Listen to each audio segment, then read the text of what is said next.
Hey everybody, it's Murray Carter from Carter Cutlery.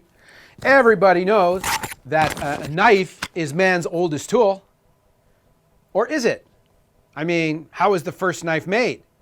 Well, maybe the first knife was a piece of sharpened obsidian or flint.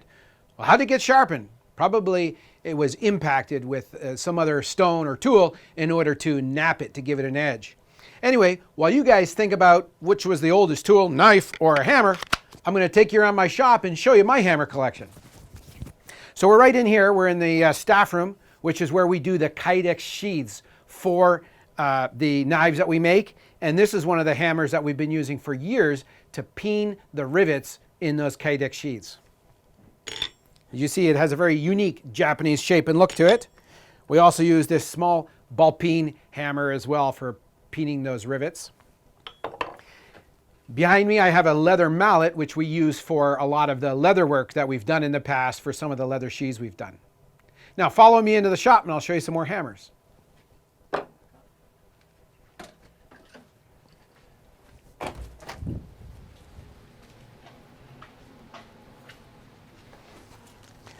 We have a neat little hammer collection in this drawer here. Looks like we have another new unused leather mallet for leather work. But this little guy is one of my favorites. This is a Japanese carpenter's hammer, and this model is called the Tengu model, T-E-N-G-U. Tengu is like a little long-nosed demon in Japan, and as you can see, the description fits. You can also see there's a little polished side to the hammer in case you need to start a nail on the side of the hammer.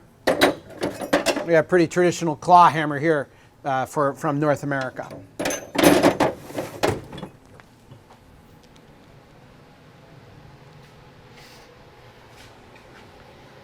Right here are a pair of brass hammers, and these hammers probably per hourly use get more use in this shop than any other hammer at all. We got the original brass hammer that I've been using ever since I was in Japan. Had the handle broke a couple of times and I had to rehaft it, so it's a little short now, but serves the purpose perfectly. So when we make a knife, we will actually straighten it 6 or 7 times throughout the whole knife making process. And almost always that straightening process happens here with these brass hammers and these wooden stumps. Now come on back and I'll show you some more hammers.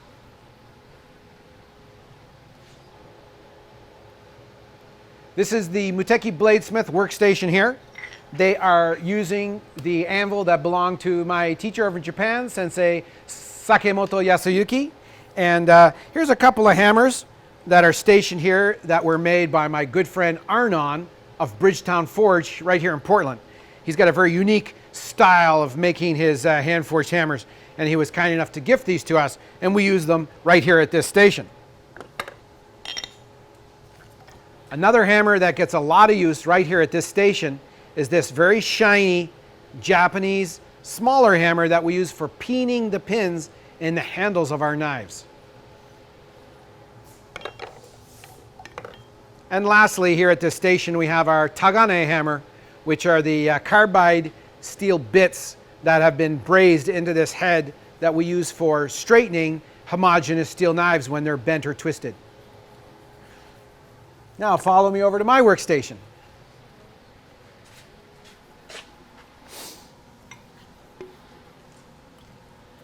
At my workstation, we've got a pair of Vaughn Hammers.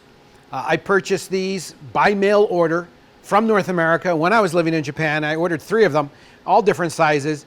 And this heavier one is my go-to hammer. I kind of hold it right about here, and I'm using this for forging my blades when I hammer by hand. And then the smaller, lighter one here, I use exclusively when I stamp my name into something. And the theory there is that the stamp, the end of the stamp could be really hardened steel. And so if I'm going to ding up the surface of a hammer, I want to use it exclusively for that purpose, and then not use the same hammer to hammer steel, which would leave imperfections and indentations in the steel that I'm forging. This is a very special hammer to me. That this was Sensei Sakemoto's hammer that belonged to his father and his grandfather, and how many generations back it goes, I don't know. But this is part of the direct lineage of those 18 generations of Yoshimoto bladesmithing.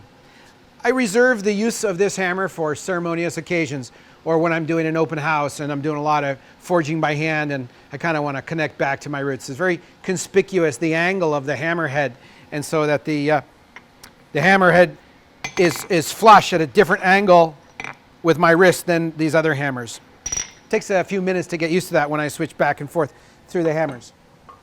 Another very interesting hammer that we have here in the shop is this hammer that's got a plastic head on one end and a rubber head on the other. And we use this hammer when I'm attaching traditional Japanese handles to the hidden tang wabocho knives. When I heat that tang up and then I tap the handle and it drives the blade in. And then we have the small and the large of it. Here's a little tiny hammer.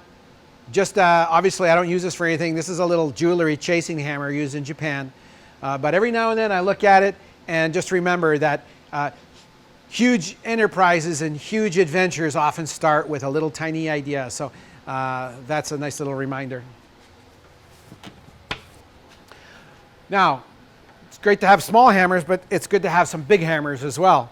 So with this sledgehammer, when we need to remove the top and bottom die of the power hammer, we often use this sledgehammer. Two more hammers that deserve mentioning are these two hammers that are quite common in the blacksmithing world. I have a straight peen hammer and a cross peen hammer. And truthfully, these almost never get used in this shop, but it's nice to have them around.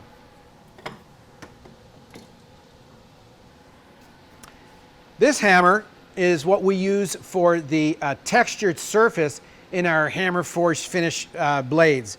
You can see that it's got a very irregular face, and with this hammer we can put stippling or dimpling purposefully into the surface of an already forged, sandblasted and cold forged blade. Now, I want to talk a little bit about why we might do that, because it is kind of the most unique hammer that we've got in the shop. The hammer forged finish in our blades has three distinct advantages and one possible disadvantage. Well, one disadvantage. The first advantage is that it's a very rustic looking, hand forged finish to the blade. The second advantage is that with years of use, because the surface is already irregular, as the knife is used or inserted in and out of its sheath and used to cut, all sorts of different things that would like leave marks or scratches on the blade, the hammer forged finish doesn't really look any worse for wear even after many years of use because it's already irregular.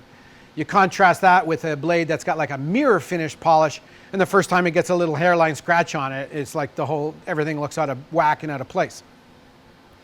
The third advantage, and this is somewhat controversial, is when the hammer is struck on the already cold forged blade and dimples are made into the steel, it results in areas of high and low stress metallurgically in the blade before the quenching. Wherever there's a dimple, there's higher stress. Wherever there's no dimple beside it, there's less stress.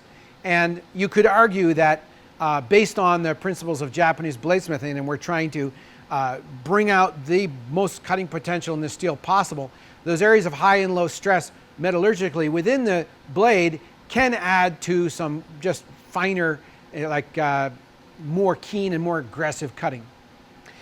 So the one disadvantage of the hammer forged finish would be if you tried to use it in a kitchen setting. You wouldn't want these dimples in a kitchen knife, because with a kitchen knife we want to be able to just wipe it once quickly and have it more or less clean. We don't want little nooks and crannies for germs and other pathogens to be able to take refuge in. So hammer forged finish, outdoor knife, great. Hammer forged finish on a kitchen knife, definitely not so good. We see a lot of surface textures on kitchen knives these days in the marketplace because they're kind of trying to market something that's unique and new and interesting. But in my opinion, it's actually not a good finish for kitchen knives. So that's our hammer collection here at Carter Cutlery, and thanks for watching. This is Murray Carter from Carter Cutlery saying, stay sharp.